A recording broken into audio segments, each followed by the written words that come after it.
I'm going pretty well. I've just been cleaning the house. 4 a.m. in the morning. I know. For all those that don't know, Teegstah is actually in Australia. So she's a Hi. much different time zone. So that makes me a lot more appreciative of the fact that she agreed to be on at this time, being as it's 4 in the morning there. So again, thank you so much for appearing on Retro Up. I really appreciate it. While I get my questions ready, Teegs, could you just maybe give a 10 or 15-second introduction about who you are and about your channel? Of course. Well, welcome in, guys. I hope you're having a wonderful weekend. I'm Teegstah. I'm from Australia, as PLG has mentioned. But we do a bit of everything over my channel. We do Zelda, Animal Crossing at the moment. Wednesdays and Fridays, I let the community pick the games I play, so I can play anything. Like, I've previously played, like, Chrono Trigger. I've played, like, Super Mario 64 ROM hacks. I've played Banjo-Kazooie. They've thrown everything at me. La Mulana. Just, they throw everything. I think I've got Kena. I've got God of War coming up. We do everything. And then on Thursdays, we're doing Stardew currently, and Sundays we do Pokemon at the moment, but sometimes you'll also see a bit of music streams because I'm a singer, so we normally do gigs, and so I normally stream those gigs live, so yeah. That's super cool. And guys, I put her, if you want to go check out her channel, I would appreciate it. I'm sure she would appreciate it more. That is her, the link to her channel. She also has merch. If you guys like Harley Quinn, you're going to love her merch. She's got some really cool merch. Go check out her merch store. There's that. And I guess we'll get into it. My first question for you, Teegs. Yep. Thus far in your Twitch journey, what do you feel has been your biggest accomplishment? Well, for that one, I do feel like the community is one of my greatest achievements. Like, I just love the family we've created. I think one of the moments where it really hit me was there was this person in our community. They didn't really chat very much at all. And then we did a Discord community night where we were just playing some lobbies of Fall Guys. And there was another person that was also kind of a little bit shy. They were really sweet people. But they started this little friendship in messaging. And they were just talking and they were just getting to know each other. And then over the next few days, every time they came in chat, I was like, oh, hi. And then they both just come out of their shell, and just like kind of seeing that makes my heart full. It's food for my soul. Literally seeing that two people can connect and just feel safe to come out of their shell, and it actually goes further than that. Like, even that person, he's now my mod, one of my mods. He just was like, I've never spoken in a Twitch chat before. I never felt comfy, and now I do feel comfy, and I came out of my shell only for this community. So I was like, wow, like, I've got some pretty amazing people around me, like, that I call my family, so so it's pretty cool. That's really cool. I like that. To piggyback off of that, I do like, I think it's cool that viewers, when they come into like my community, your community, that they feel comfortable being able to open up to each other and talk and converse, and especially in the midst, with the pandemic, with COVID when it started, we're kind of people's social interaction, right? So that's really cool that we get to play that role and making people, become friends and interact with each other. So I just think that's a good answer. It really is. Like, I don't think there's anything better. Like, yeah, okay, cool. We can get a speed run, or we can get all this, and that's really, really freaking cool. But at the end of the day, like, someone having a genuine connection is like, it's pretty mad. It's pretty cool to see that, and just to know that my space, someone feels safe enough in my space to be able to, I don't know, like, make a friendship, you know what I mean? That's super cool, man. I agree with you. That's, yeah. During your streams, this is really important. During your streams, and even in your Discord, you constantly mention how your viewers are not, quote unquote, just a number. Why is it important to you that they know that? I do think that, like, my reasons being on the platform, so, like, a little background as to why I actually started being on Twitch.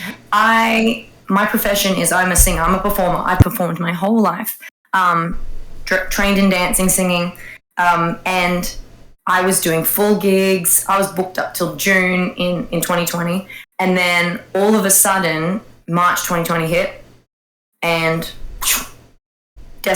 everything decimated, and I was like, what what?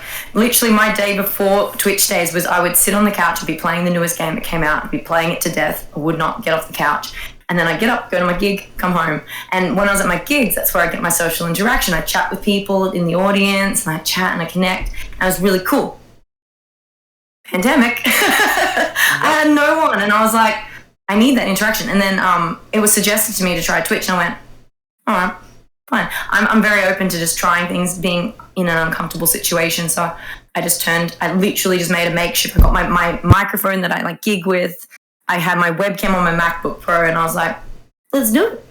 I already play games. I might as well. I want to chat to some people. So then I just started. And so that's why, like, my reasons being on the platform is that I want to connect with people. And I didn't really watch a lot of streams at first when I was live, like first I'm like new on Twitch. Even for like nearly the first year, I didn't really watch streams because I just had other things I was doing. I'm someone who's always got something in their hands. I'm always doing something. If I have free time, that's free time I could spend doing something else. Like, it's just the way that I'm just wired. I can always just use my time effectively. I would lurk in people's streams because I obviously, like, I would help my friends. I would like to help them, but generally sitting and watching a stream didn't really interest me. But then I found some people that I really, really enjoyed, and then I started to watch them, and I actually felt a connection. And I'm very analytical, where I like to see things from the viewer's side of things. I also like to see them from the streamer's point of view, and I like to find a compromise, which is why I'm so open in my community. I say, hey, you got an idea? Let me know. Because I let my community, like, add to the brain. So they're like, for example, someone's like, hey, can we have this in the Discord? Choom, it's there, added. If it's not going against terms of services, it's feasible, it's a reasonable thing, I'm like, hell yeah, let's do it. Which is why a lot of, like, the stuff in our community has developed over time, because it's the communities. It's not just mine. This channel is the communities. So I kind of just, I don't know. I just feel like it kind of links into, like, the follow mentality.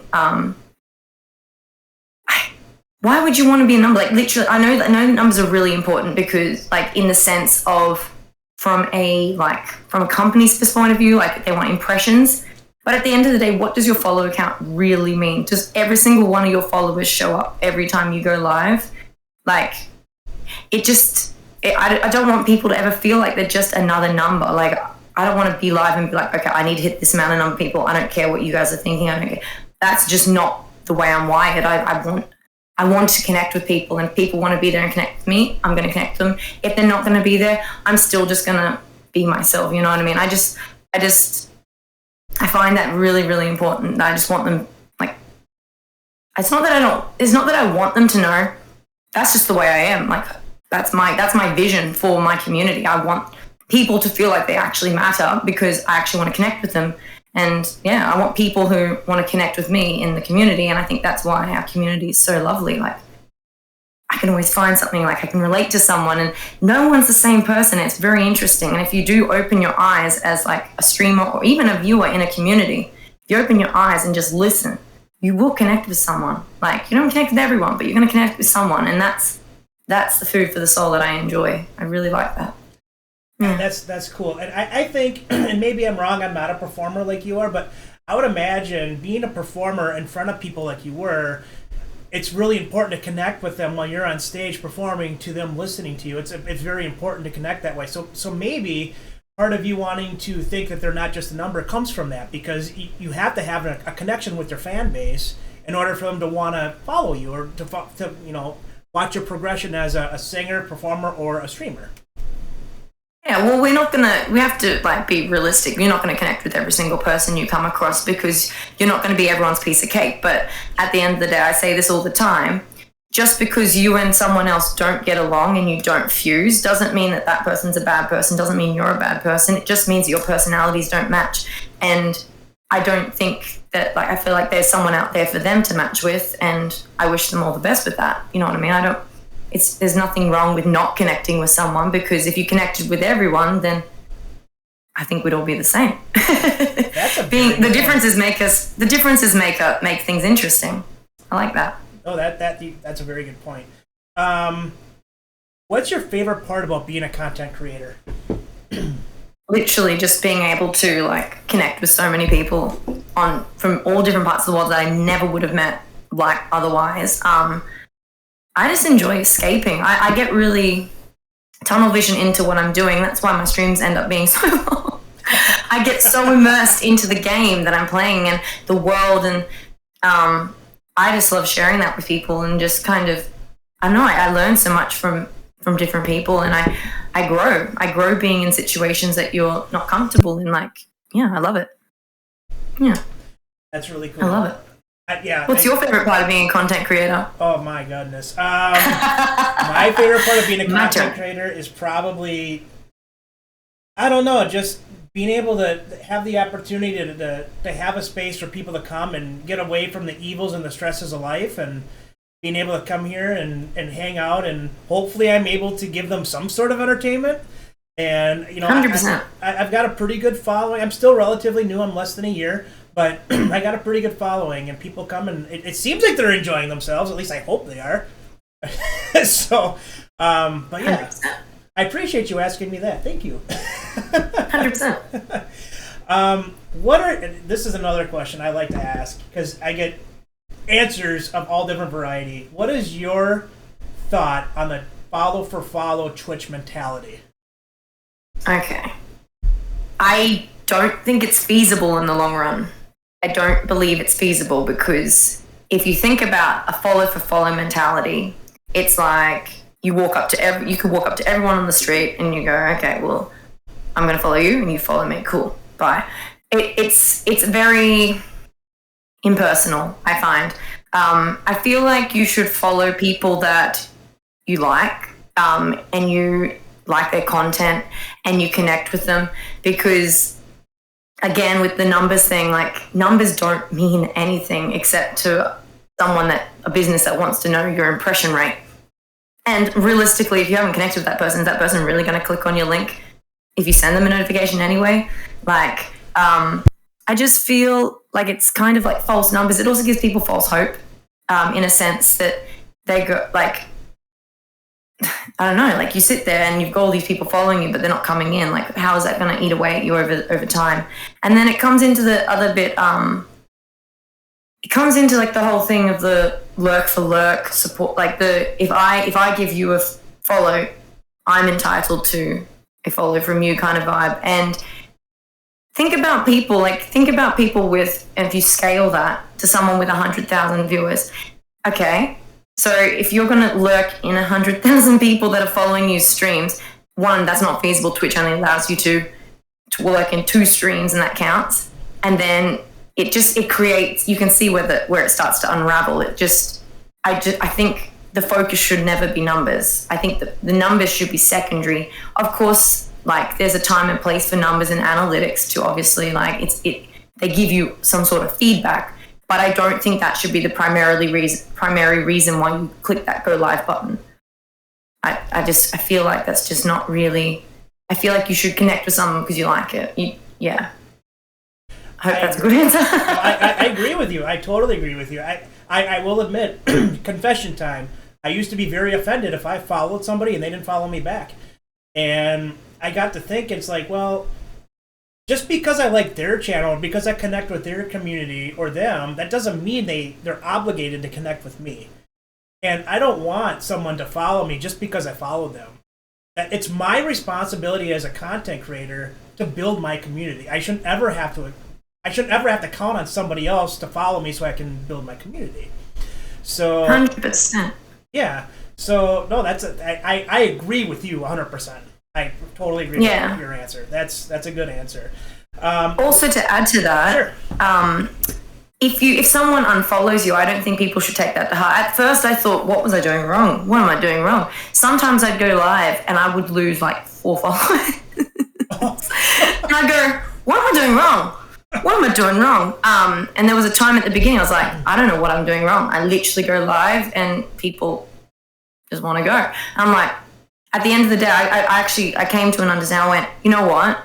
It's actually good that they unfollowed, because they didn't like my content, and that's okay. It just wasn't for them. And you would prefer someone to leave on their own will than to force them in there and then they become a toxic, sour person to your community, and they add to your culture negatively. You want people there who want to be there. You never want to feel like, as a viewer, you never want to be shackled somewhere. You never want to feel obligated to go somewhere. You want to feel like for me, I want to go to somewhere where I want to go. If someone's messaging me saying, come to my stream, I'm not really wanting to go to their stream. You know what I mean? If that makes sense. I feel like I need to go on my own free will, but maybe that's my personality, but I just don't feel, it feels a little forced, I guess. And you just don't want, it gives them a negative mentality coming into the stream, and you don't want that adding to your culture, and potentially starting a situation. You're 100% right. If someone follows me, I want them to follow me because they want to follow me. 100%. I just saw the comment, all viewers must be held at gunpoint. That's Miss Ted. Miss Ted is awesome. I love it. Oh, yeah. Literally comment of the day. What can new viewers expect if they visit your channel? Well, you know my schedule, but we're pretty much just we're jank. We do a lot of jank over here. I kind of just play through games. I'm a bit of a completionist, so if I'm really feeling a game, it's possible we will play a game to completion, unless it's just like tedious. I don't really, if I'm not enjoying something, I'm going to change it. I always, in my community, I have a few days that I'll always stay the same, but sometimes I do switch it up a little bit. Like, I feel like Master Sword Mondays, which is Zelda titles, has been there for a long time because we went through the whole Zelda series. So we played from the original Zelda 1 into the Adventure of Link to the Past, Ocarina of Time on the Nintendo 64. I love playing things physically, so I have like my Nintendo 64 all wired into my capture card. I just love things like physical.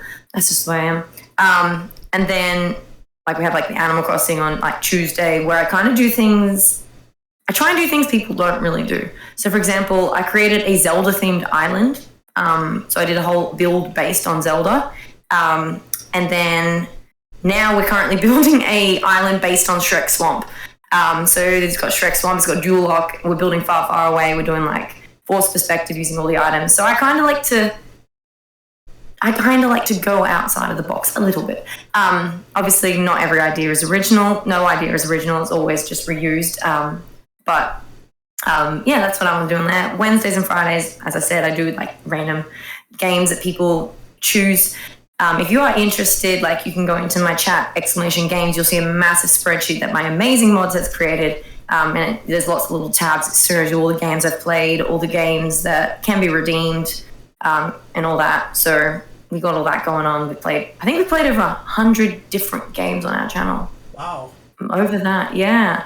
But then on Saturday, I kind of used to switch it up a bit. I used to have I'd rotate between Minecraft, Fall Guys, Stardew Valley. We did cut Minecraft after a bit because my main concern is the community. And being in that category did invite a lot of trolls. And I just wasn't feeling it. So what we got a realm. So now we just have that privately on the Discord and anyone can join. But we just try and filter out people. The community safety is our priority. So we don't want people feeling like they have to come into a stream and be harassed. So as soon as I instantly find something that's not working on a stream, it's gone. So we do our best to protect you guys. So that's pretty much what we do. That's cool. Sorry. I talk too much. I talk a lot. I also have one brain cell, so I go on tangents. But we also do music streams. So I get my band and we do full concerts. Yeah. So I'm guessing. Well, I suppose it has to be original content because Twitch wouldn't allow anything else, right? We do covers, but everything's created by me, and so I sing. Byron, my partner, he plays on keys or left hand bass, or he'll play guitar, and then we'll get a drummer. So everything is we don't push play anywhere. We use our instruments and create, and we mash up things and all that kind of stuff. That happens every now and then. COVID obviously restricted that because in Australia we had really intense rules, which have just opened up now. So that's why I was able to share that.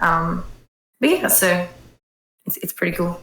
That's really neat. And guys, I've gone to Teeg's channel quite a bit since I was introduced to her, and just go check her out, guys. Really, she's it's a fun channel. Thank you. It's really Yeah, of sweet of you to course. say. I'm sorry? It's really sweet of you to say that. Oh, it's awesome. Talk about some of the challenges you've encountered throughout your Twitch journey, and have any of them forced you to change how you do certain things, and why or why not? Okay, so I had a think about this. I've got a few things. One big thing is managing a community, which is something I've never done. So that was a bit of it's a challenge in its own way. Because I'm not really confrontational. I don't really like being confrontational. And when I was first starting out, I actually, I didn't we had a potentially toxic situation, and me being too nice, I kind of was like, oh, we'll let it go. I just please don't do that. And I was too nice. I should have put the band hammer down straight away. Well, not straight away. I just allowed a joke to get out of hand. And then it backfired actually in my face. Ooh. And this person ended up leaving the community anyway. And I just felt, from that, I learned that I need to pull things up straight away. As soon as I know, because I just didn't want them to, I felt about their feelings. I thought, but they're struggling with this, and this is why they're doing it. I justified it in my head. I said, well, this is why they're acting that way. But then at the end of the day, I'm like, no. There's that whole intention and impact argument. So it's even though it's intended good, it's impacting negatively. So it needs to be dealt with. And since doing that, I noticed, because if you look at my graph over time, you'll see my graph of followership and average viewership. It goes like this. And then when that situation happened, it plateaued, dipped a little bit, and then it kept going. Once I got rid of it, and you can see the exact point I changed, and I put harder rules in that protected the community more, and I put mods in, because when I started I didn't really know what I was doing. I had trolls coming in highlighting messages, disgusting messages, and I'm sitting there going, I don't know how to delete a message. How do I delete a message? And it's just sitting on the screen, and I'm like, I don't know what to do. Someone comes in one day, you should get a mod, and I was like, what is a mod? I'm a total noob. I literally let the community teach me. And I've obviously learned over time through people I look up to and stuff like that. So I didn't really know what my branding was, and I think that was also adding to that situation. But once I kind of understood what my brand was, my vision, I kind of just, this is the way it is. It's not personal. It's for the community. It's for your good. It's for everyone's good. And if someone was doing this to you, I'd do the exact same. So I'm very transparent in that sense, where if something is bothering me or something's bothering a community member, people can come to me and say, look, this is happening. I'm not gonna stand for drama, because I have no time for drama. I have no time to really scratch my butt. If someone's gonna come to me and whinge to me, then I'm not gonna deal with it. But if someone comes to me with concern, I'm gonna sort it out straight away, because I just want everyone to feel comfy. So managing people can get tricky, but I think if I had a bit more information before starting streaming, I think I could have done a bit better.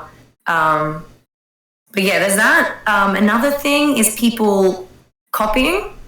I've come across it a little bit. I had someone that kept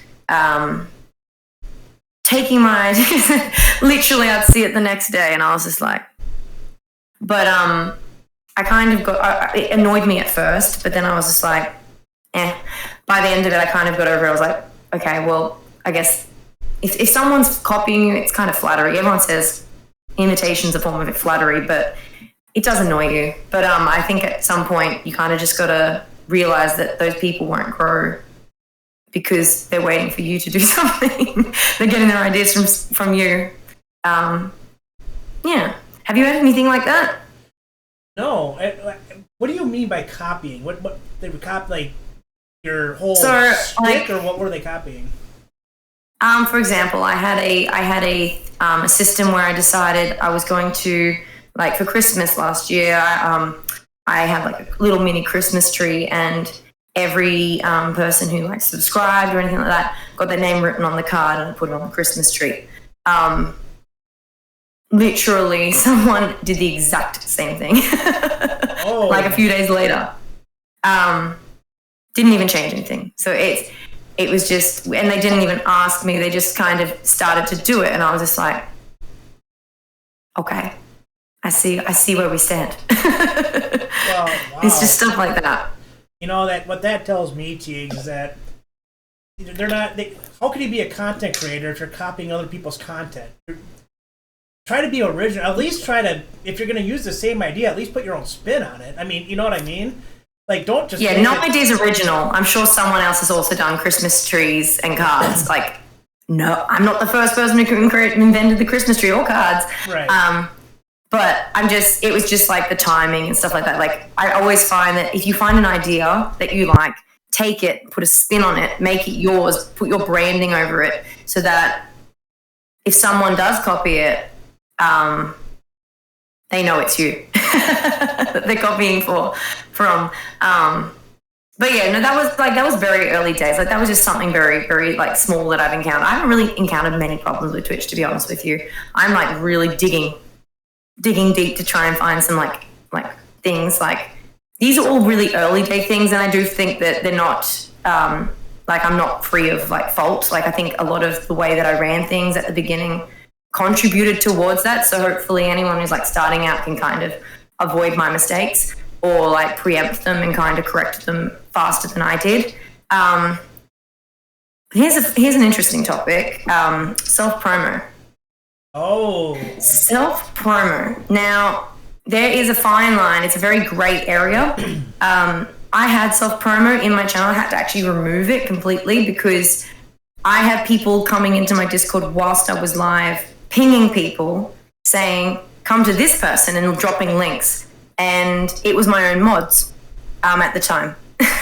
So I was just like, Oh, wow. It got a little bit out of hand. And then there became a point where I had people coming in and every question turned into a self-promo. Like, it just became part of the culture at one point where I'd be like, oh, hi, how's your day going? Oh, yeah, I'm streaming and then I'm going to go stream later. I'm doing this for my stream. Oh, cool, okay. So, like, what are you getting up to this weekend? Oh, well, right now I'm just about to go stream and then I'm going to go do... And I was just like, I'm all about supporting people, but let's stay on, like, a conversation thread. So that was a really big issue at first. That was a bit of a challenge for me because I was like, look, I want to support people. I really want to support people, but, like, I don't want my community, I don't want to, could you imagine as a viewer coming into a chat and you're wanting to watch a certain bit of content and someone else is trying to force content into you? It's like my mentality with ads. Like, I go on YouTube and someone, like, I found a really brilliant meme actually. I don't know if someone else has seen it. It's like Jim from The Office, you know, the one with like the whiteboard, the two ones. So the first one's like YouTube, like playing ads during my videos, like makes me not want to buy your product. That's awesome. It's like making me watch your ad makes me not want to buy your product. But it's like, it's kind of that kind of vibe. I just, again, with the community in mind, I don't want people forcing that. So I instead, I still wanted to support the community. But again, with the whole numbers thing, I actually created a space in my Discord where people who are streamers can actually interact. But it's a streamers discussion section. So you don't drop links. But if you're in there, it's assumed that you're a streamer. And you can ask questions about OBS, and you connect with people. Connect. And if you connect with someone, then you go, oh, actually, I'll come to your stream. And you've actually made a genuine connection. And I feel like that's more good than just like dropping a Twitch link. I don't know about you guys, but in a Discord, I've never clicked on a going live message. That's just me personally. I've never clicked on it. It doesn't interest me. It just looks like spam. So I don't know. I feel like I would rather take the idea of self-promo and, again, put a spin on it where people, I make an environment where people actually connect with people, because then those people are actually going to come watch your stream. Because you've made a connection, and then they'll come into your chat, and they might be the person that starts your chat off completely. You might have a dead chat, and now you've made that connection. Hey, you guys can chat about what you were chatting in the streamers discussion section, and there you go. Maybe someone else might jump in. You know what I mean? I want to positively help people go in the right direction, because I do feel like Twitch can get that mentality of like driving affiliates be obsessed with numbers, and it's not their fault because it's the way that Twitch is framed. To want them hit the 3-person average, stream this many times a week, have 50 followers, like it's, you know what I mean? It's just, I don't know if that makes full sense, but that's pretty much. No, that makes total sense. And that's actually when I came into your channel and I asked you about retro rap, I was very specific. It's like, may I send you a whisper? Because I don't want to just like go this whole thing. I do this retro rap thing on my channel. Would you be interested? Now people are asking me questions. I'm talking about it. That's your channel. I respect that. That's why I just can I send you a whisper about something? And then you're like, well, go ahead and tell me. So I need permission. So I went and you know what I mean? So yeah. Like that's great, and I really enjoy that answer. That's self promo. I don't mind like people coming in. I actually used to have a channel point redemption called the Phantom Shoutout, where it was, I don't know, 30,000 redemption points, and I would give you 5 shoutouts, right? And you could pick the time that you did it. But then what I was finding was people would use it, and then like, okay, I'm gonna go stream now after I just gave them 5 shoutouts. And so now I have a self promotion redemption for like 50,000 channel points, and you get like 1 minute. I pause the game, you get 1 minute, and you can self promote in that 1 minute. At the end of the minute, it's done. You can promote yourself, you can promote somebody else, whatever, and then that's it. And then that, you know, so like, but you're right. I hate people coming in and like, oh yeah, I'm gonna go stream now, and what are you doing? Oh yeah, and blah blah blah. And they just that's all I keep doing is trying to get. Tell people they're going to go stream, so hopefully people leave your stream and go see theirs. Yeah, it can get a bit. You know, I had a situation. You were talking about like the channel point things. When you like start your channel points up, they give you like templates, and there was the guide the raid one. So I put that one on. That's great. Like I can make someone like show me who they like. And this is before I kind of had stricter rules on how I raid, because I like to vet my raiders, like who I raid now, because I like to go sit in their community. I like to see how their community interact and how they interact with their community, to know that my community, when I go in there, is going to be safe, because normally I come in, maybe stay for 10, 15 minutes, and I've got to dip because it's like the middle of the night. But I want to know that when they sit over there, they're not going to get over it, because my community is very inclusive, like LGBT community. I don't care who you are as long as you're nice. I don't care what your preferences are. Like, obviously, I do care in that sense, but like I don't come in and interview and I don't berate you and say like, oh, is this your preference? No, you can't be in it. Anyone's welcome in here as long as you can be respectful.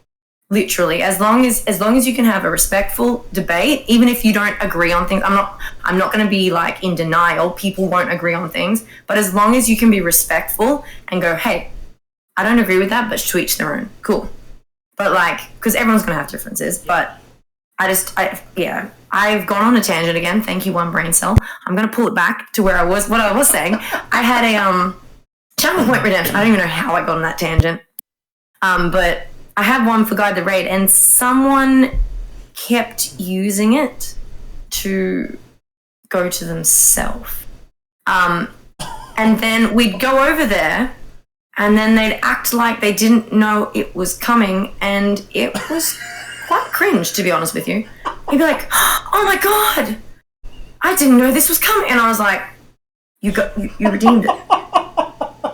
It happened multiple times, and then I was just like, this is really awkward. Really awkward. And I was just like, I had to remove it. It was too much for me. Oh my God, that's hysterical, T. I can't, wow.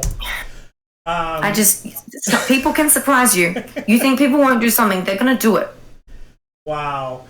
Again, if you're just joining, this is Retro Rap with PLG. My guest is Teegstah.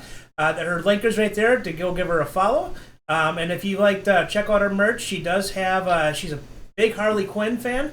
There's her shirt right there. So you can go check out her shirt. So again, thank you for joining, Teegstah. My next question, and this is another one I love asking because I get a lot of variety of answers. Do you feel bigger streamers have an obligation to raid smaller streamers? Why or why not? I think there's no obligation regardless of your size. I do think that all raids of any size should be appreciated because someone has chosen you out of every other channel that is live to bring their community. And I don't think you should turn your nose up at any amount of streamers, or amount of raiders, because those people have come over and they're potential people to connect with. And in each raid, you're not going to connect with every single person. That's reality. As long as you connect with one person, two people, you're going to get two or one recurring viewers. They'll come back. I think you should always raid someone who you like their content. I feel like they align with your community. And I do think there is a bit of like a Twitch mentality, like a bit of a culture, especially on Twitter as well. It's a bit heightened on Twitter, as everything is on Twitter, about like this whole support small streamers, yes, 100% support small streamers. But once people get to partner status, a lot of people forget that those content creators also deserve raids too. And I think people assume that they get the support. I have seen a lot of people that I really, really adore. They've reached partnership and then they just don't get raids and their viewership tanks and then they spiral, and it really hurts them because they try so hard, but they're like they can doing all their content. They go, what's wrong? What's wrong with my content? No one wants it anymore. But it's because no one, like, I think like raiding is like a massive thing, part of Twitch. Like, it helps everyone's numbers. I think raids are wonderful, and I think even if you are streaming with one person, still raid with that person because you can connect with that streamer. I do think that everyone, I think the size should not matter. I think what should matter is the content, and if you believe in that person's content. I don't think that if like they have like a massive following, as long as like you know that you're going to come in and like they're going to like welcome you in. Like, I've rated people that have like 5 people. I raid content that I like believe in. Like, I recently just discovered this incredible streamer. She is so sweet, and she's in the States, and she is like she's in the older age category, and she's playing Stardew, and she's just fascinating. And I came in and I didn't think she knew me. I don't know. I normally lurk, and then I was like, I'm going to check her out. I'm going to see how she interacts like with people. And I went, hi, how you doing? And she was like, oh my God, hello. And I was like, oh no, you know me? And she was so welcoming, and our community was so welcoming, and she had this massive chat, and she was gorgeous, and just, you could tell that her intentions were beautiful. Like, I walked away smiling. Like, I stayed for the rest of her stream. I never do that normally. And I was just captivated by her. And then the next day I went, guys, I'm like, we're raiding this person. We are raiding her. Like, she is sick. Like, I think she had like maybe 10 people. And then we raided her in, and she was just like, we broke her. And she was just so sweet. And I just love her so much. And she's like, I connected with her, and I was like I couldn't care regardless if she had 100 people watching her, 1,000 people watching her, one person watching her, no one watching her. I was raiding her because I connected with her. I feel like, yeah, I'm there for the person. If I support their content, I support their content. That's an outstanding answer. And two things. What about you? Two things I want to add to that. First of all, it's always, don't get me wrong. Do you follow Grayskull83? No, I don't know. Okay, so he's a retro streamer. He's a speedrunner. He usually only streams overnights, right? So my streams, I do a lot of Mega Man, and I do them in the morning. And he streamed me. He rated me once. I had like 5 or 6 viewers, and he rated me like 190 viewers. And I was like, this is really cool. But at the same time, it's so cool getting big raids like that. But it is not his responsibility for me to build my community. Like, don't get me wrong, I love getting big raids, right? There's nothing more exciting. You're sitting there, you got 10, 15 viewers, and, you know, Teegstah raids you with a party of 200, whatever it is. You're like, oh my God, like, you know what I mean? Like, maybe not 200, but you get what I'm saying. Like, it's so exciting, but then at that point, it's my responsibility to take those raiders and make them into followers. And I got to make sure that they're enjoying it's my responsibility. It's not my responsibility for Grayskull or for you to raid me, but once you do raid me, it's my responsibility to make them part of my channel, part of my community. And that's why I don't think, and you're right, it shouldn't matter how many viewers you have that the other thing is what you said about partner, that they deserve raids. You're absolutely right about that. And one thing I don't know that a lot of viewers know is that once you become affiliate, you're affiliate forever, right? Once you become partner, you can lose that partnership. Because because if your your views go down, you could lose that partnership. And don't get me wrong, it's tough becoming an affiliate. It's really tough, I would imagine. I'm not a partner, but I'm not even close to partner, but I would imagine it's really, really tough becoming partner. And I wouldn't want anything to, like, if I got to that point, I wouldn't want anything to, like, jeopardize that. I worked so hard to get there. So you're right. Everybody deserves raids. I don't care if you have someone, if you average 500 views or 10 views. Everyone deserves raids. And it's not another streamer's responsibility for you to build your own community. And it drives me nuts when a lot of streamers are like, well, Mike Matei doesn't raid me, or Pro Jared, or whoever, these big, Ninja or Shroud, they don't. That's not their responsibility. You got to build your own channel. You got to make your content your own. You got to make it so people want to follow you. So, you need network. Yes. Exactly. You go if you want to build your community, go into other people's communities and just don't self-promote, obviously, but just go in there and say, hey, how you doing? I try to be very boisterous when I go into other communities.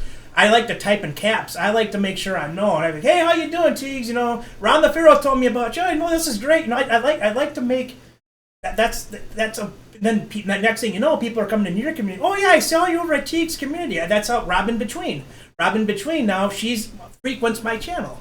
And I think that's just so cool because I made a connection with her. And I just thought that was so awesome. So you absolutely 100% agree with you. And then also, like I said, it's not your responsibility for me to build my channel. It's appreciated. That's a good point. It's appreciated that you raid me, but I don't ever expect it, and I always appreciate it. But it's not. Once you raid me, it's my responsibility from that point to make them regulars. Yeah, so that's a good point.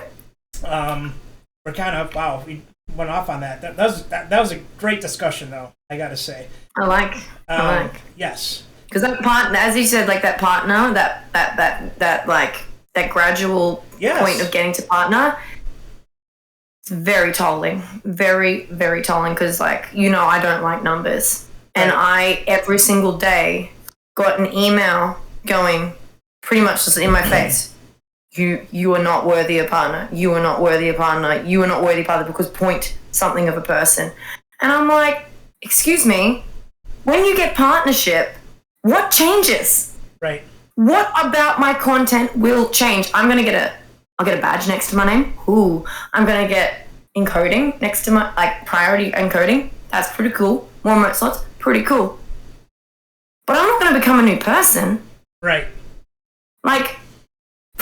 Why should numbers equate to, I don't know. Sometimes that bothers me a little bit, but ever since I have reached the threshold for that, all the numbers disappeared off my channel.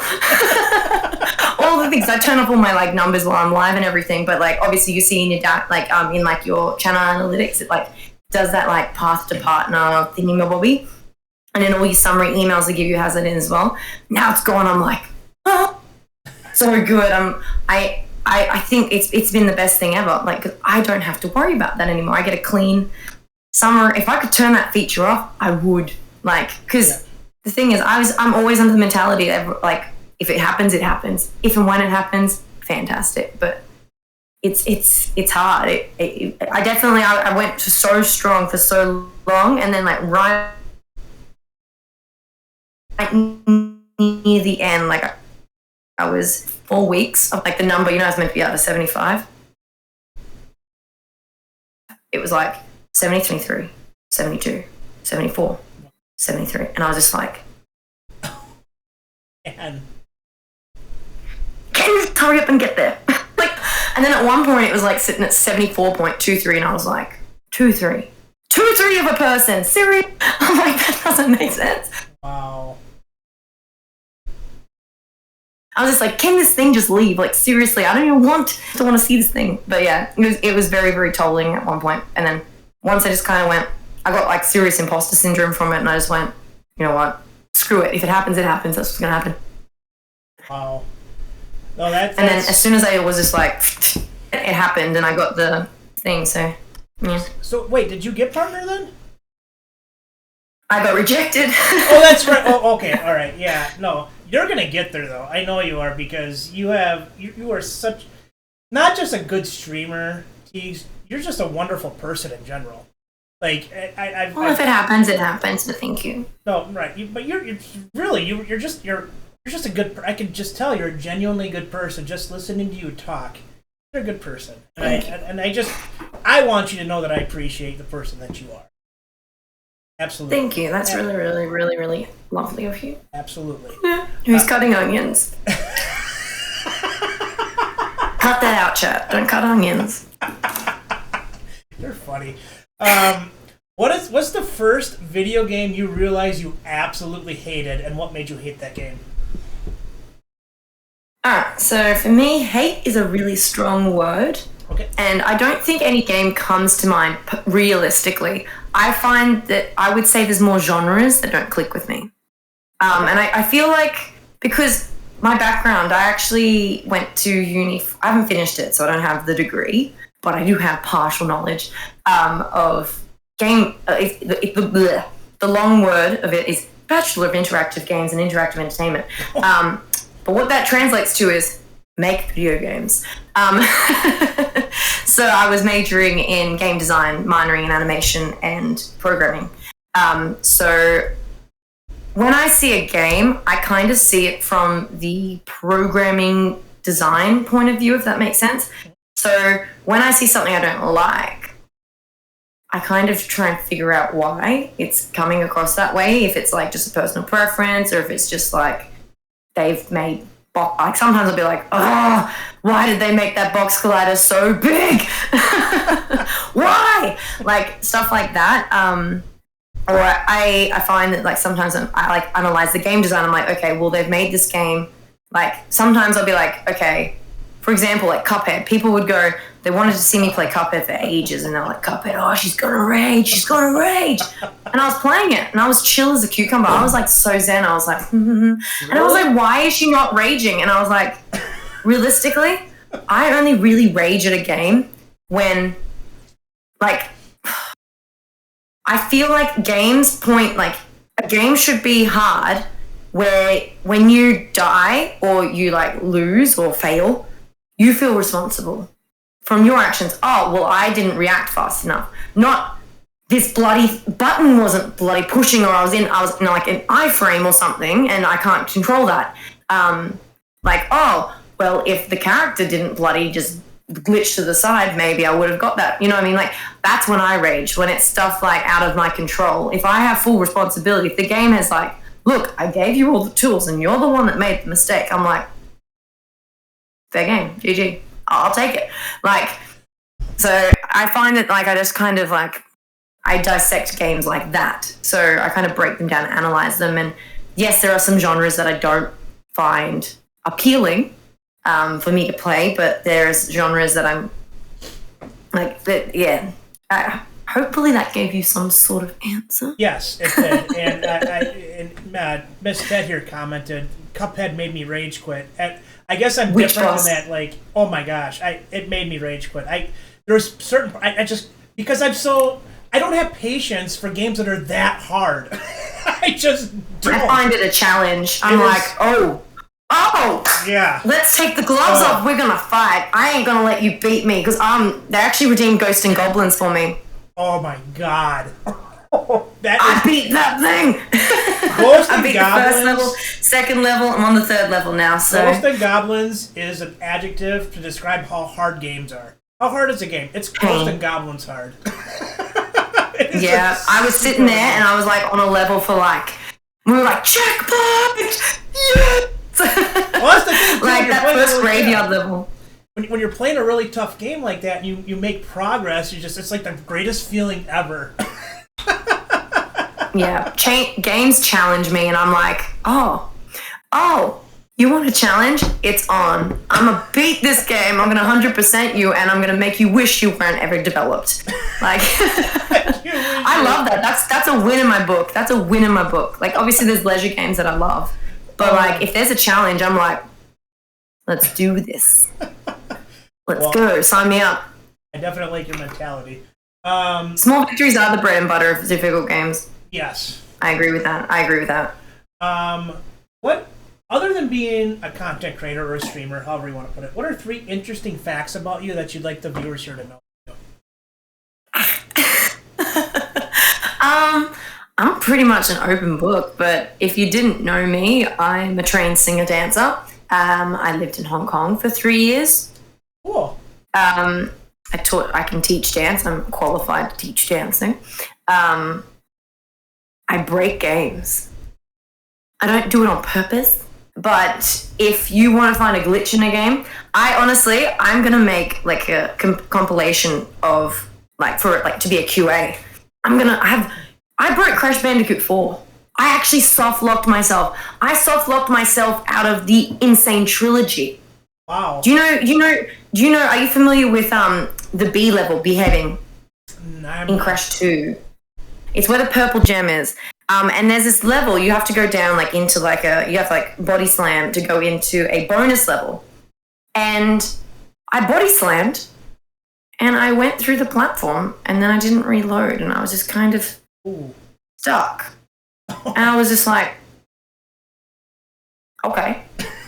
I was like, let me push the start button. Let's just like quit.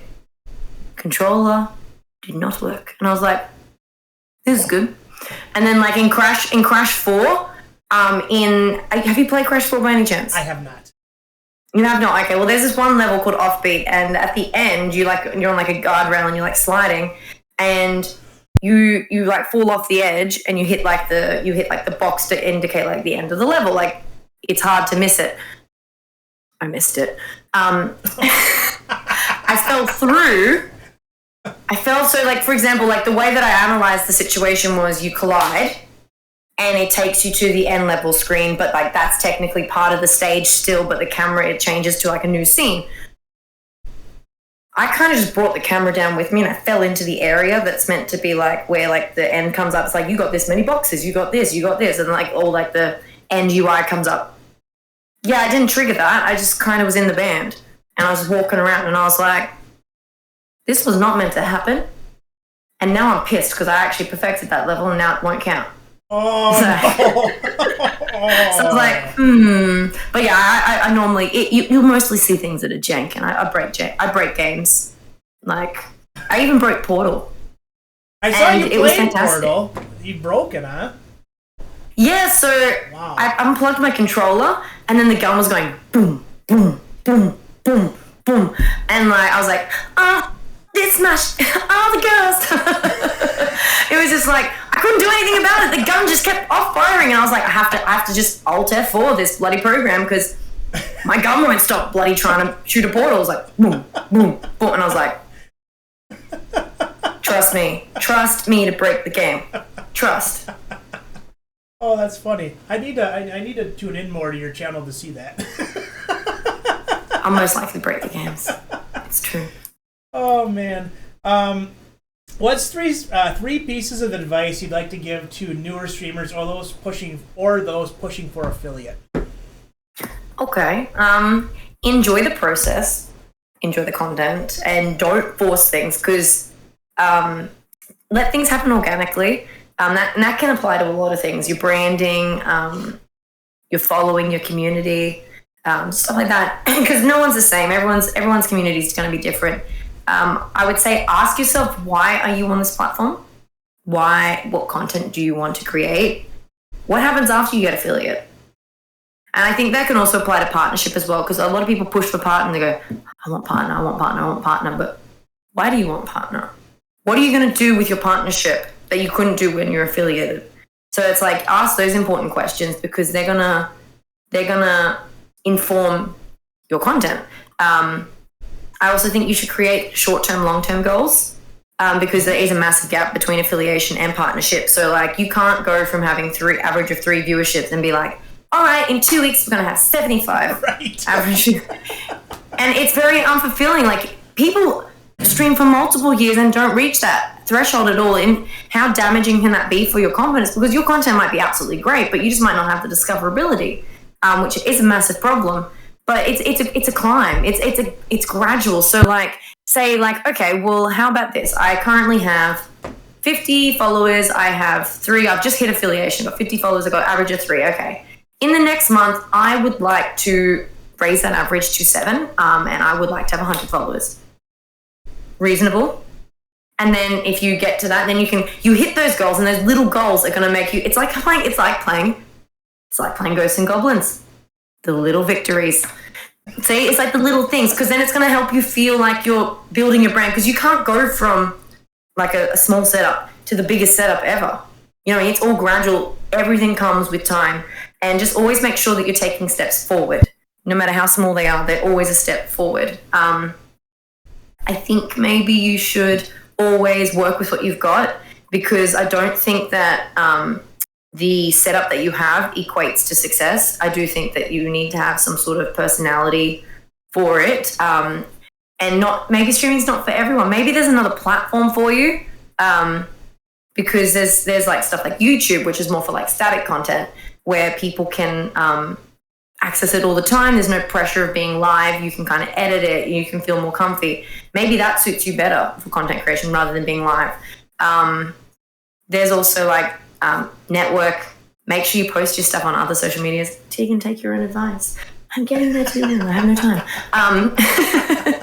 But you should be posting your content on other platforms simultaneously, even like clips and stuff like that, because it helps with your discoverability, because there's a definite lack of discoverability on Twitch. No idea is original. When taking an idea, make it your own. Know your branding, or let the community drive it. And one thing that I didn't realize, because as I said, I was a noob when I first came out, and I had someone helping me. And I went, what do I do? And they're like, oh, well, you should put it on followers only mode, because then it forces people to follow you. And I was like, really? And they're like, yeah, you have to do it. I've seen heaps of people do it. And I went, okay. So I did that. And it actually like, I guess, like limited my interaction, because when I became a viewer, I actually hated seeing that followers only thing, because I went, I want to talk to you first before I follow you. Like, unless you obviously, like, I don't know, there was like a bit of like situations on Twitch with like the hate raids and stuff like that, and that's completely reasonable. But I don't think that you should bottleneck your discoverability. It's already bottlenecked as it is on Twitch. Don't do followers only chat unless you absolutely need to.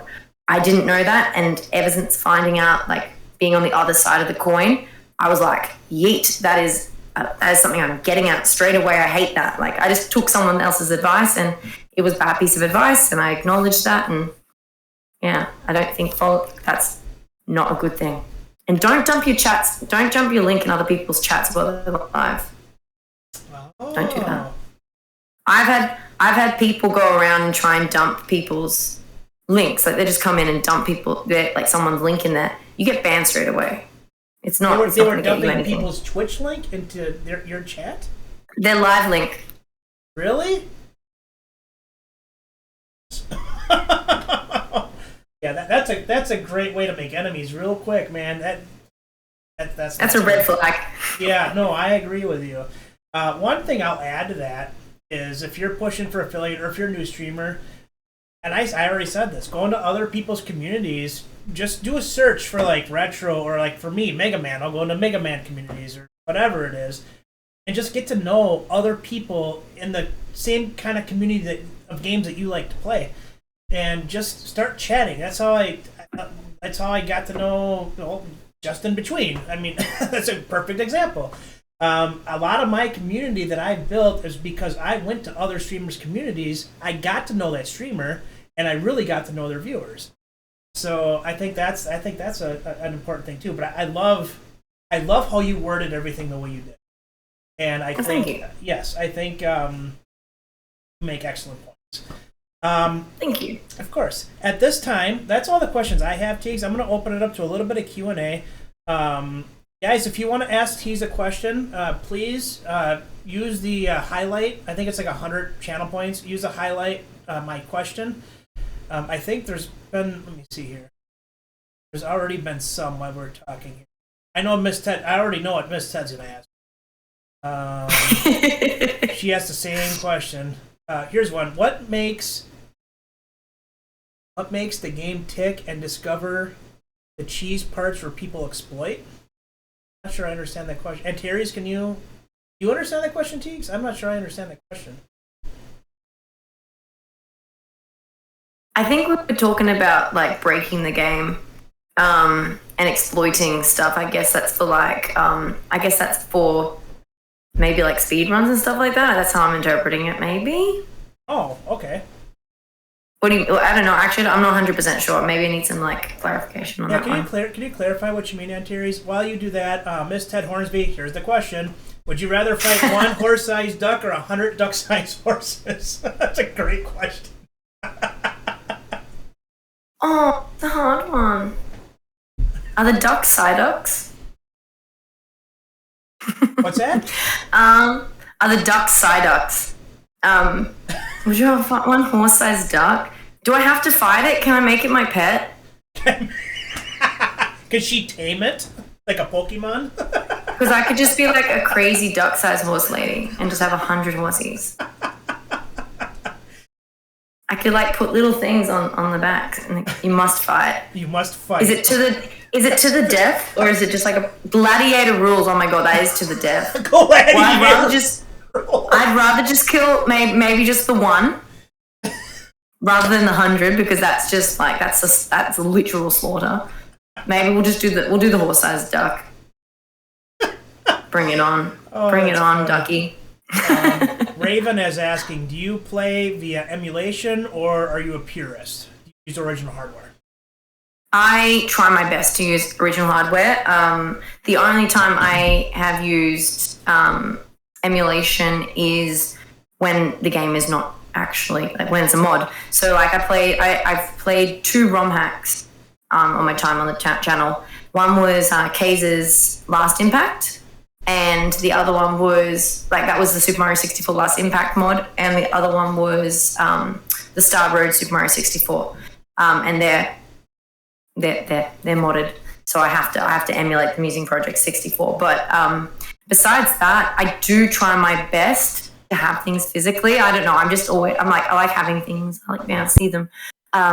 Whereas Byron, my partner, he loves everything digital. He's like, cloud this, cloud that. And I'm like, no, I need physical. I don't want to like shame anyone for the way that they prefer to play their game. I feel like everyone has their own preferences, and if it doesn't affect you, it doesn't I don't think it should be your concern. What about you, Raven? Yeah, Raven. You're curious, you emulation. I don't think he streams, but if you did stream, Raven, would you do emulation or are you a purist? As for your second question, Raven, that's not really appropriate, man. Is your stream pants optional? Yeah. Oh, no, streamers don't have legs. What are you talking about? We're only half bodies. We're floating half bodies. I thank you for thinking that we have legs, but we don't. I do, but I only have one leg. You got a bonus leg? I don't even have legs. What are you talking about? I'm just a chair. You never saw my here. Hold on, I gotta show you. So you know I'm an amputee, right? Yeah. So this is my Super Mario Brothers leg. That is sick. That is sick. I want one. Are you a Star Wars fan? I don't. Not really. I don't hate it, but I haven't really gotten into it. I actually was friends with the Seventh Sister while working at Disney. You were friends with what? The Seventh Sister. It's Disney terms. You have to read between the lines. I have to say that I was friends with the Seventh Sister. Seventh Sister. She's from like one of the. I'll show you. See if I can show you. Can you see that? Oh. Your Seventh Sister. She has like a green face. Yeah. Oh. I was friends with her. Oh, really? Oh, So, Gilgamesh is in here. She's a huge Star Wars fan. so I was like, we had to like fight the children. The seventh sister would fight the children, and children would use the Force to push us back in. Me, Darth Vader, and seventh sister. That was pretty cool. That's pretty neat. It's pretty sick. Miss Ted, pants are overrated. I agree. Anybody else have any appropriate questions? I didn't use the word appropriate for. That's my bad. I should have said it. Anyone have any other appropriate questions for Teegstah? Otherwise, you never know what you're going to get in my community, Teegs. I love it. I love it. I love my community's awesome. Don't get me wrong. All right, so it's probably over like past 5 in the morning. There, I want to respect your time. I know you probably need to. You're probably tired. So, guys, this is her link to her Twitch page, and then again, my favorite kind of sandwich. Oh, there's a. Oh. I'm a big. You probably don't know Jersey Mike's. You probably don't have that there in Australia, but it's a sub shop here in the States. It's my favorite place to get a sub, and I'll eat it on stream. People, my viewers, like, you need to get a sponsorship with. So like they always ask what kind of sandwich I eat. There's so many good combos. Why you do this to me? I love food too much. Oh my gosh, I don't even know. There's so many. It depends on the occasion. Like if it's like I've just finished stream and it's like a late night snack, I like to do like a warm Nutella sandwich where like the Nutella's melting and just like eat that. But then like if I want something like kind of fresh, like we could put like a bit of everything, like the lettuce, the cheese, the salami, the ham, like the tomato. Maybe not tomato. Depends if it's soggy or not. I don't want my sandwich soggy. But like. It has to just have a lot of sauce on it. I like sauce. I'm a saucy person. I do like to drown things in sauce. I don't know. There's so many different things. I'm going to have to say Mario Kart, but that's because I haven't dabbled in F-Zero before. I know. Please don't cancel me. And then, there's one last question. She forgot to highlight. They forgot to highlight. That's fine. What is your favorite console and why? Ooh. That's a good question. I'm going to say Nintendo 64. Why the 64? I'm going to say the Nintendo 64 because I do feel like, even though it is an older console, I do feel like it kind of pioneered a lot of like the 3D open worlds. I do feel like for the console that it has a lot of like, they did a lot on that console. I think that like literally opened the floodgates. Like they pushed that game to its max, like that console to its max, and there's so many iconic games that you can say came from that. Like obviously there's like the SNES and the NES and all that, like, but I just feel like it just kind of, I don't know, I love my Nintendo 64. It's so good. Literally, I have so many memories on that. Donkey Kong 64, Banjo-Kazooie, like my dad playing Duke Nukem, like Ocarina of Time. Ocarina of Time. See, I didn't get. I'm a late bloomer in the Zelda series. I owned a Zelda, but I was too young to understand and comprehend Ocarina of Time, so I didn't actually get to. Oh, okay. Play that until later, and I was just like, your whole childhood could have been like, oh, why did you do this to yourself? Because like I got like a copy of Majora's Mask. That's my favorite Zelda game to date. Oh. Like I love Majora's Mask. I love how dark it is. I love the collectathon it is because I love a cheeky collectathon. Like you best believe, like I was that kid. I was like 5 or 6 playing Donkey Kong 64. I would get pieces of paper and I would write Jungle Japes, Donkey, Diddy, Lanky, Tiny, Chunky. Tick all their things. Have I got the blueprint? And I'd keep things. Banana medal. Have I got the banana medal? Have I got the crown? And I'd have them for every single world, and I'd run through and be like, okay, where's the banana? And I'd go through and find it because I wasn't looking up guides. So I couldn't even use the internet. Like, and I would sit there with my I would just have like my own manual that I made for myself to get that 101 bloody bananas, and like I've always had that collector in me. So yeah, that's awesome. Well, I'm going to give you a shout out here. People can check out a clip of your channel. Second. I love the creepy vibes too, Miss Ted. I love it. I love it. I just love how dark it is. And that's also why Twilight Princess is my second favorite. Before I play the clip, T. Wallace is saying, I can see how people love the Nintendo 64, and I envy those people. I never got one because I didn't have many good RPGs. It didn't have many good RPGs on it, so I never got into the system. Nice. What kind of system? What system did you get into, T. Wallace? I do feel like a lot of nostalgia, like, plays on that as well. Like, I don't really have much connection to the SNES and the NES because I didn't have one growing up, but I can see how awesome of a console they were. So yeah, like, what did you grow up playing? That's a good question. Yeah, T. Wells, what did you grow up playing? And then Miss Ted, 101 Bloody Bananas is a good band. I love it. Oh, favorite handheld consoles. I'm gonna have to say I love. Well, let me actually show you. Stand by. Oh, look, my pants. I got owls on my pants. My jump pants. Here we are. Wee. I'm back. Cheeky Game Boy Color, but I think like in this day and age, my Switch has to. It's got my Zelda Joy-Cons on it right now. Oh, you got this. Oh, definitely. That's so cool. I got Joy-Cons coming out of my butt. Literally, I got too many Joy-Cons. Sorry. Like, I got these ones. I modded them myself.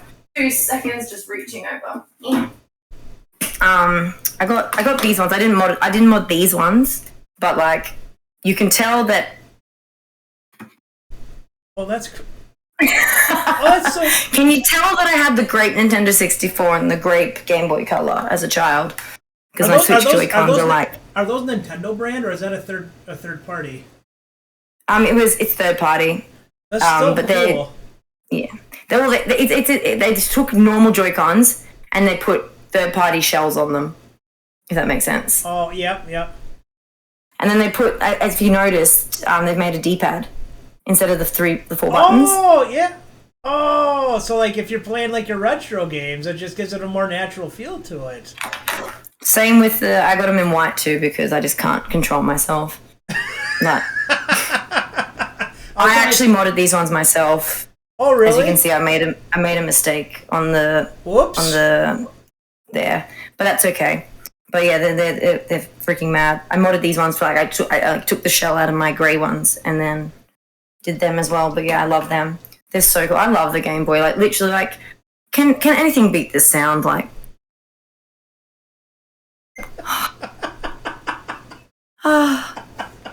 It's too late right now. I need that you need the light. You know, the night light? You connected with the little clip? Yep. Oh, so cool. Joy-Con drift ripped my soul, I know, right? Oh, ripped to my soul with the Joy-Con drift. Have you ever done the thing where you get isopropyl, is it isopropyl? I don't even know what words are. Alcohol? And then you put on a Q-tip and then you like kind of like put it in the Joy-Con and you go around like that. And then you like, once you put it in, you roll, like you do like the circular for 30 seconds and then you let it dry and it fixes the drift temporarily. Oh, look at you. T. Wallace I have been a victim of Joy-Con drift. T. Wallace has answered your question. I started with the NES, but went from Nintendo to Sony PlayStation and because I was a Final Fantasy fanboy. Oh, the PlayStation's mad. I'm so sad that, like, because I have all my consoles growing up. The one console I don't have, well, I do have it, it just doesn't work. Every one of my consoles still work. Like, I got my Game Boy Advance. Like, when I did my playthrough of Wind Waker, I did on the GameCube, I connected, you best believe I connected that bloody Game Boy Advance and used a Tinkle Tuner. That's awesome. But, like, my PlayStation 1, it bloody broke. You know the little, in the center where the disc pops in? Yep. You know where there's, like, the 3 balls? Yep. They went out on a mission one day. They never came home. I don't know what happened, but they don't read the discs. So I was like, sadness. That's sad. But yeah. PlayStation was it's a revolutionary system, man. That's like Sony came out with that. And that was like a disc-based system. Like, that wasn't the first disc-based, but they did things with it. So like now look at it. I mean, it just revolutionized disc-based games. And I mean, literally, yeah. All right, so I'm gonna give you a shout out here. Oh, look at that! You got So you got a bunch of PlayStation? I'm so physical with everything. Yeah, I've got like all my PlayStation. You like know this. Like, oh god, don't look at it. Don't look at it. It's still got toothpaste from my childhood. Oh my gosh. You have toothpaste? Remember when... You know the toothpaste trick? When the disc wouldn't read because it was scratched, you did the toothpaste thing? I never heard of the toothpaste trick. That's something new to me. Okay. If your disc doesn't work, alright, and it's scratched, you get like a bit of tissue, you get a bit of toothpaste, you put it on the tissue, and you like rub in a circle. The toothpaste like goes in the scratch bits and helps it run smooth. Does it? Are you really? I would do it all the time. We got like all the discs going through. I never knew that. See, T. Wallace knows what's talking. T. Wallace knows what's up. Wow, that you just taught me something. I had no idea. Yes, T. Wallace, I know, right? The bloody batteries, having to change those batteries all the time. Yes. Wow. Well, Teegs, thank you so much. This was fantastic, and I so much appreciate not only you coming on, but being as open and as conversational as you've been.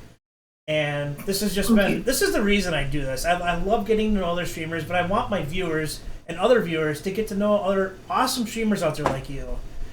And this was just so awesome. I'm going to give you a shout out here. I want people to check out a clip of your channel. And if it's short, I'm going to give you one more because I hate really... Twitch Guru, it could be 2 seconds, it could be a minute. So it might be jank, just warning you. Heads up. People like to clip really things and clip them out of context, okay? They like to clip out of context. Oh, that's I just warn you. Viewers like to do that. Here we go. I have friendly trolls.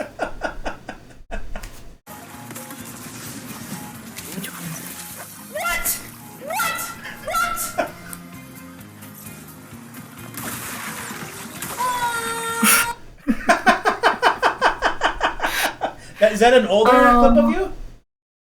Nah, that one was probably around September last year because I was playing Crash 4.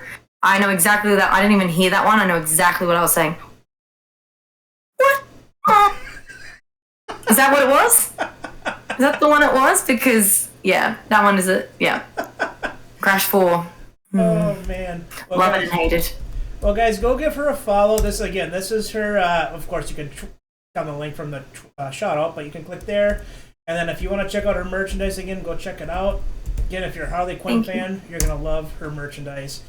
Again, thank you so much, Teegs. I really appreciate it. This was so much fun. I didn't really know you very well because I've cut your streams a few times, but I'm so glad that we got to talk like this. It was just amazing. Thank you. I actually, if you had time, I had a question for you. Sure. What's all the stuff behind you, and what do they mean? Oh, so this is my wall. The poster, the Little Mermaid. Everything. What's that? Everything. Yeah, oh yeah. Everything. I'm a big Little Mermaid fan. Ariel, give me 1 second. I want to show you something. We'll be right back. Let's go. Let's go. All right, guys. Now it's time to cause chaos. Come on, let's go.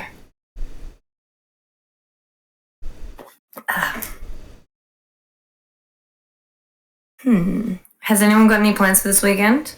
What's everyone doing this weekend? Always chaos. Everyone panic. You know that bit? You know T. Wallace. I don't know if you watched Monsters Inc. It is my professional opinion that now is the time to panic. Okay. So my community, they know I'm a big Little Mermaid fan, right? Mm-hmm. So 2 of my community members bought me a Christmas present, and they had it sent to my house. And it's a blanket.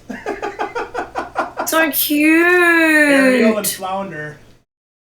Yep. That's so nice. So the poster that I got, the poster right here, that was a birthday present last April that they all chipped in. They got me the Little Mermaid poster. This one, I don't know if you've ever saw the movie The Crow, but it's from the early 90s. It's my favorite movie of all time. So they got me the Crow poster. And then my little action figures here, it's just a bunch of Crow collectibles from the movie that I got. like it's like a snow globe. That's so cool. Yep. And then I got like I like the snow is like the crows. yeah, yep. That's and I cool. got like a little action figure of Eric Draven. He's the main character. And then not only did they get me the Little Mermaid poster for my birthday, they had a Little Mermaid cake made. Like they actually called around my area to find bakeries to do a cake. Oh my gosh, And this is- that's so sweet. And this is the cake topper. That's so sweet. So yeah, so this is I'm very proud of this because this is bits and pieces of what my community have given me. And I like to showcase That's really nice. Yes. I like to showcase it for that reason. Very special. So thank you for asking about that. No, it's cool because it gives insight into like who you are. No, I you've agree, chosen I to agree. surround yourself around that. So Having a blanket like it's awesome. It's really fuzzy too. Another channel redemption I have on my channel. A lot of streamers have karaoke or like sing, or they have to sing like randomly for 5 minutes. So I changed that to Disney karaoke. So if somebody redeems it, I get to pick the song. I usually do "Be Our Guest" on Beauty and the Beast. So, yes. so I'll sing it, and I'll do it for anybody on their birthday too. I'll just be like, "Oh, it's your birthday! I'll sing you a Disney song." I suck like at singing, but I do it anyway. No, I like that. So I like that. That's so you. I'll do anything for my community, whatever it takes to entertain them or make them feel good. I'm all there for them. But thank you so much, Teegs. I really appreciate it. You're awesome. You really are. I'm so excited to go visit your channel again sometime. And thank you for having me, and thank you for the community. Like your community is like gorgeous. Like you can see them the whole time. Just thank you for showing up, and thank you for being there for PLG. Like yes, being so sweet. Like you can see through like the cake and the blankie. Like that's so so sweet.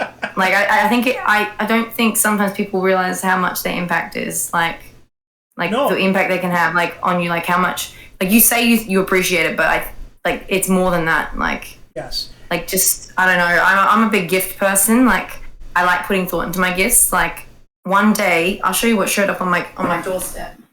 Literally. One day this showed up on my doorstep. Now it's a whiteboard. Oh, okay. And all these pens. And I just never thought to get myself this. I have a stack of paper because every time I'm playing games I write notes.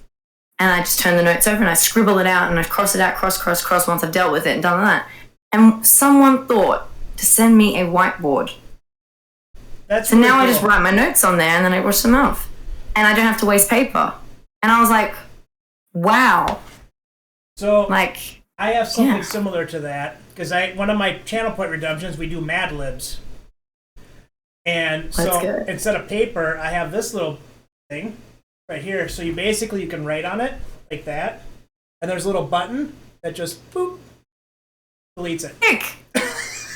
So I can write notes, whatever, and it's called a boogie board. They're on Amazon. And they're like, I don't know, $20, $30. They're not that expensive. And so this is what I use. That's so cool. But a whiteboard does the same thing. Yeah, that's mad. Yeah. Thank you, Teegs. I'm gonna let you go to bed. I know it's probably you gotta be 6 in the morning there, right?